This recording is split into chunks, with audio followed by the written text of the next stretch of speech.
alive, but not all of them. Today we've got some low-maintenance options that are perfect for the gardening challenged among us. Plants and gardens expert Marlene Simon joins us to show us, and they're actually pretty, Marlene. So it's not like we're talking about some ugly cactus, right? Well, I think a lot of cactus growers won't like you saying that, but yes, I agree. I agree. Yes. So no offense. No offense. No, none taken. None taken. Yeah. So there's a whole bunch of plants that you can grow that are really actually easy. So I'm just going to say this, that most people kill their houseplants by overwatering. They basically love them to death. So there are a few plants here, though, that you should almost forget to water, and they're going to be much better for it. So I could just start going through, and we could give tips as we go. Yeah, that first tip is great. One of the plants that you have, I know you brought the Easyz plant, and I read about this one that it tolerates neglect, which I thought was funny. There aren't a lot of living things that do or should tolerate neglect, but the Easyz plant does.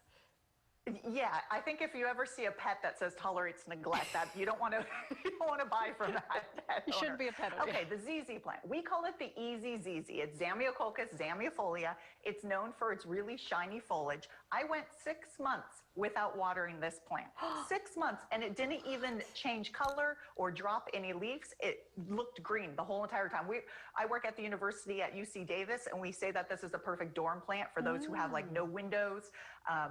You could underwater this, and you could even overwater this to a certain extent. The only thing is it doesn't want to be freezing cold. So in the winter, if you're in a frost area, of course, keep it inside. Bright light, low light, super easy. You could just dust the leaves, and it'll reward you looking perfect. Yeah, it does look perfect. Okay, let's talk about the next one, the dragon tree. The dragon tree is a taller one, a taller option, right? If you like that look?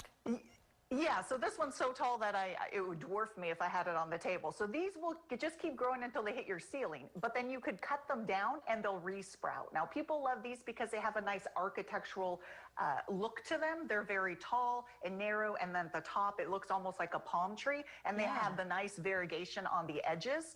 Low water. And when I say low water, it basically means let the soil dry out almost completely. If a plant needs moderate moisture, that's when you want to let the top 3 inches dry out. But this plant will reward you more if you underwater it. Bright light is ideal. And when I say bright light, that's a south-facing window inside or an east window. It won't be super happy on a north window. And remember, this time of year, if you have your plants right up against a window, it's much colder against that window than it is in the center of the house. So be careful of that. And also heater vents. People are wondering why certain plants drop their leaves this time of year. Yeah. And it's because the heater vent is hitting it. It's basically, it's drying out. It's desiccating your plant. So those are a few things to be aware of. Common sense, big no-no. Okay, I see one in front of you that's hanging. I assume that that's the silver vine, right? It is. So I think we've all heard of pothos. It's sort of like the standard of the easy plants to grow. I say this is a pothos with pizzazz because it has a little bit of silver tinge to it. We have one at our office at the conservatory, and it's actually clinging to the wall and growing up along the wall, but not bad. It's not going to take your paint off like ivy will. Okay. Or you could have it cascade down, or you could even wind it up and trellis it and make it into a topiary. Super easy to grow. Once it gets a little long, just cut it. And any of these pieces right here, you could stick in water or back into the soil, and they'll root for you, and you'll have more plants. Pretty if you like that look. Lastly, the silver plant. This was funny. I read that it's also known as the mother-in-law's tongue. But I'm not going to go there. You tell me why. Yeah. So I think if you have a mother-in-law, you may know why. I have a great mother-in-law. So same here. Exceptions there. Yeah. So you could see, I brought 2 as an example.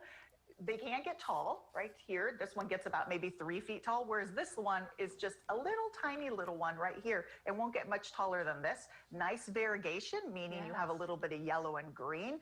And this one has 2 tones of green. Really easy to grow, low water. We water them maybe about once a week, but in a home, every 2-3 weeks is key. And they take low light or high light. And once they start getting bigger and they start crowding out the pot, literally they bust out of their pot. And that's when you know to transplant them. You could divide them up. And you could also start them from leaf cutting. So if I were to cut right here, I'd stick this in some red lava or pumice. I'd have a new plant. How easy is that? They're all easy and they're all pretty. So thank you so much, Marlene. Thank you. All right. Engineering and math. We're built for innovation.